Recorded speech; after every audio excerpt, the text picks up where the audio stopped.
យន្តហោះទម្លាក់គ្រាប់បែក B2 Spirit គឺជាយន្តហោះយោធាដ៏អស្ចារ្យនិងអាចកំបាំងបំផុតមួយដែលមនុស្សជាតិធ្លាប់បានផលិតវាត្រូវបានគេស្គាល់ថាជាយន្តហោះខ្មោចដោយសារតែសមត្ថភាពលាក់ខ្លួនពីប្រព័ន្ធរ៉ាដារបស់សត្រូវបានយ៉ាងមានប្រសិទ្ធភាពក្នុងវីដេអូនេះយើងនឹងស្វែងយល់អំពីប្រវត្តិបង្កើតបច្ចេកវិទ្យាលាក់ខ្លួនសមត្ថភាពប្រយុទ្ធបេសកកម្មសំខាន់ៗនិងអនាគតរបស់យន្តហោះទម្លាក់គ្រាប់បែកដ៏ល្បីល្បាញមួយនេះដើម្បីយល់អំពីមូលហេតុដែល B2 Spirit ត្រូវបានបង្កើតយើងទៅត្រឡប់ទៅសម័យកាលសង្គ្រាមត្រជាក់ដែលជាការប្រកួតប្រជែងរវាងសហរដ្ឋអាមេរិកនិងសហភាពសូវៀតនៅក្នុងកំឡុងពេលនោះភាគីទាំងពីរបានបង្កើតប្រព័ន្ធការពារដែនអាកាសដ៏មានអានុភាពដែលអាចរកឃើញនិងបាញ់ទម្លាក់យន្តហោះសត្រូវបានពីចម្ងាយសហរដ្ឋអាមេរិកបានយល់ថាយន្តហោះទម្លាក់គ្រាប់បែកធម្មតាអាចប្រឈមមុខនឹងហានិភ័យខ្ពស់ប្រសិនបើកើតមានសង្គ្រាមនុយក្លេអ៊ែរដូច្នេះគម្រោងសម្ងាត់មួយត្រូវបានចាប់ផ្ដើមឡើងដើម្បីបង្កើតយន្តហោះដែលអាចជ្រៀតចូលតំបន់ការពារខ្លាំងបំផុតដោយមិនត្រូវបានរកឃើញគម្រោងនេះក្រោយមកបានក្លាយទៅជាយន្តហោះ B2 Spirit ដែលត្រូវបានអភិវឌ្ឍដោយ Northrop Grumman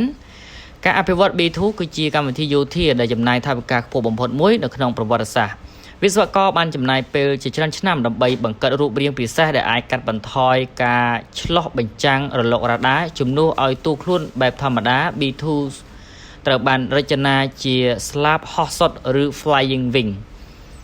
ដែលមើលទៅដូចជាត្រីកោណធំមួយហោះនៅលើមេឃរូបរាងនេះមិនត្រឹមតែជួយបង្កើនប្រសិទ្ធភាពអាកាសចរប៉ុណ្ណោះទេប៉ុន្តែថែមទាំងកាត់បន្ថយសញ្ញារ៉ាដាបានយ៉ាងខ្លាំងសម្ភារៈពិសេសដែលស្រូបយករលករ៉ាដាក៏ត្រូវបានប្រើប្រាស់នៅលើផ្ទៃយន្តហោះផងដែរនៅពេល B2 ហោះចូលតំបន់សត្រូវប្រព័ន្ធរ៉ាដាអាចពិបាកនៅក្នុងការរកឃើញវាឬអាចឃើញត្រឹមតែសញ្ញាតូចប៉ុណ្ណោះ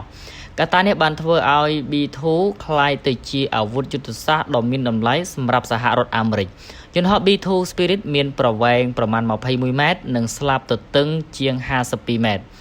ទោះបីវាមានទំហំធំខ្លាំងក៏ដោយវាត្រូវបានរចនាឲ្យមានស្នាមរ៉ាដាទាបបំផុតវាប្រើម៉ាស៊ីនចំនួន4ដែលត្រូវបានដាក់នៅខាងក្នុងទូស្លាបដើម្បីកាត់បន្ថយកម្ដៅនិងសញ្ញា infrared ប្រព័ន្ធបញ្ជាហោះហើររបស់ B2 គឺជាប្រព័ន្ធកុំព្យូទ័រ Digital ដ៏ស្មុគស្មាញដែលជួយរក្សាលំនឹងរបស់យន្តហោះព្រោះវារូបរាង Flying Wingមិនអាចមានកន្ទុយដូចយន្តហោះធម្មតាអ្នកបើកបរត្រូវបានជួយដោយប្រព័ន្ធកុំព្យូទ័រជាច្រើនដែលគ្រប់គ្រងការហោះហើររាប់ពាន់ដងនៅក្នុង1វិនាទីបើគ្មានបច្ចេកវិទ្យានេះទេការគ្រប់គ្រង B2 នឹងពិបាកខ្លាំងចំណុចដែលធ្វើឲ្យ B2 មានគ្រោះថ្នាក់បំផុតគឺសមត្ថភាពផ្ទុកអាវុធដ៏ធំវាអាចផ្ទុកគ្រាប់បែកធម្មតាគ្រាប់បែកឆ្លាតវៃនិងអាវុធនុយក្លេអ៊ែរបានជាង18តោននៅក្នុងសង្គ្រាមសម័យទំនើប B2 អាចហោះហើរចេញពីទឹកដីអាមេរិកធ្វើដំណើររាប់ពាន់ម៉ឺនគីឡូម៉ែត្រទម្លាក់គ្រាប់បែកលើគោលដៅនិងត្រឡប់មកវិញដោយមិនចាំបាច់ចុះចតសមត្ថភាពនេះត្រូវបានអនុវត្តតាមរយៈការចាក់ប្រេងក្នុងអាកាសដែលអនុញ្ញាតឲ្យវាបន្តបេសកកម្មបានយ៉ាងយូរបេសកកម្មមួយចំនួនរបស់ B2 មានរយៈពេលលើសពី40ម៉ោងដែលជាការហោះហើរយូរបំផុតមួយសម្រាប់យន្តហោះយោធា B2 បានចូលរួមប្រតិបត្តិយោធាជាច្រើនចាប់ពីចូលបម្រើនៅឆ្នាំ1997បេសកកម្មប្រយុទ្ធលើកដំបូងរបស់វាគឺ Kosovo War នៅក្នុងឆ្នាំ1999នៅពេលនោះ B2 បានហោះចេញពីមូលដ្ឋានក្នុងសហរដ្ឋអាមេរិកនិងវាយប្រហារគោលដៅនៅតំបន់កងទ័ពនៅតំបន់បាល់ដោយផ្ទាល់ពិភពលោកមានការភ្ញាក់ផ្អើលយ៉ាងខ្លាំងចំពោះសមត្ថភាពរបស់វាព្រោះវាអាចធ្វើបេសកកម្មឆ្លងទ្វីបដោយមិនចាំបាច់មានមូលដ្ឋានជិតសមរភូមិបន្ទាប់មក B2 ក៏ត្រូវបានប្រើប្រាស់ក្នុង War in Afghanistan បន្ទាប់ពីប្រតិបត្តិការនៅខែកញ្ញា11 Attack ដែលមានឈ្មោះថា September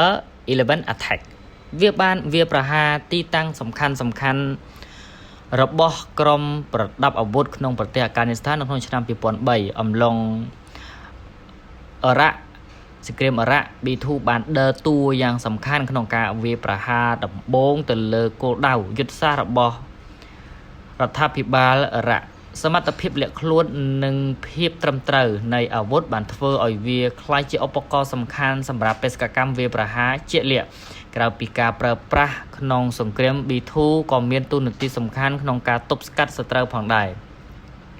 វត្តមានរបស់វាជាសារមួយបង្ហាញថាសហរដ្ឋអាមេរិកមានសមត្ថភាពវាយប្រហារគោលដៅណាមួយនោះ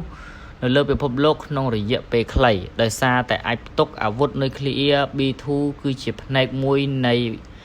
យុទ្ធសាស្ត្រទប់ស្កាត់នុយក្លេអ៊ែររបស់សហរដ្ឋអាមេរិកទោះបីជាសង្គ្រាមត្រជាក់បានបញ្ចប់ក៏ដោយយន្តហោះនេះនៅតែមានតម្លៃ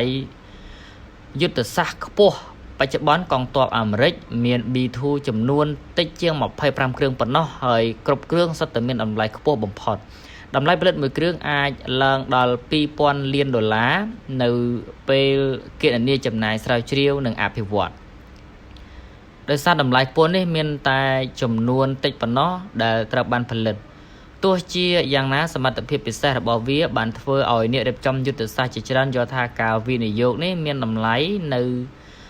ទសវត្សរ៍ថ្មីនេះកងទ័ពអាកាសអាមេរិកបានធ្វើការកែលម្អ B2 ជាបន្តបន្ទាប់ដោយបន្ថែមប្រព័ន្ធទំនាក់ទំនងរ៉ាដានិងកម្មវិធីកុំព្យូទ័រទំនើបគោលបំណងគឺរក្សាឲ្យវាអាចប្រយុទ្ធប្រឆាំងនឹងប្រព័ន្ធការពារអាកាសទំនើបបំផុតទោះជាយ៉ាងណាពេលវេលាកំពុងឈានដល់ការផ្លាស់ប្ដូរសហរដ្ឋអាមេរិកកំពុងអភិវឌ្ឍ B21 Raider ដែលជាយន្តហោះទម្លាក់គ្រាប់បែកចំនួនថ្មីសម្រាប់ជំនួស B2 នៅពេលអនាគត B21 ត្រូវបានរំពឹងថានឹងមានបច្ចេកវិទ្យាលាក់ខ្លួនកាន់តែប្រសើរនិងមានតម្លៃប្រតិបត្តិការទាបជាងទោះបីជាយ៉ាងណា B2 Spirit នៅតែជានិមិត្តរូបនៃបច្ចេកវិទ្យាអាកាសយោធាដ៏អស្ចារ្យវាបានបង្ហាញការរួមបញ្ចូលគ្នារវាងវិទ្យាសាស្ត្រវិស្វកម្មនិងយុទ្ធសាស្ត្រអាចបង្កើតអាវុធដែលអាចផ្លាស់ប្ដូររបៀបធ្វើសង្គ្រាមទាំងមូលចាប់តាំងពីថ្ងៃដំបូងនៃការរចនាជាសម្ងាត់រហូតដល់ការចូលរួមបេសកកម្មពិតប្រាកដជុំវិញពិភពលោក B2 Spirit បានក្លាយទៅជាយន្តហោះដ៏ល្បីល្បាញមួយក្នុងប្រវត្តិសាស្ត្រជាស្នាដៃវិស្វកម្មដែលបង្ហាញពីសមត្ថភាពរបស់មនុស្សក្នុងការបង្កើតម៉ាស៊ីនដ៏ស្មុគស្មាញនិងមានអានុភាពបំផុតមួយនៅលើផែនដី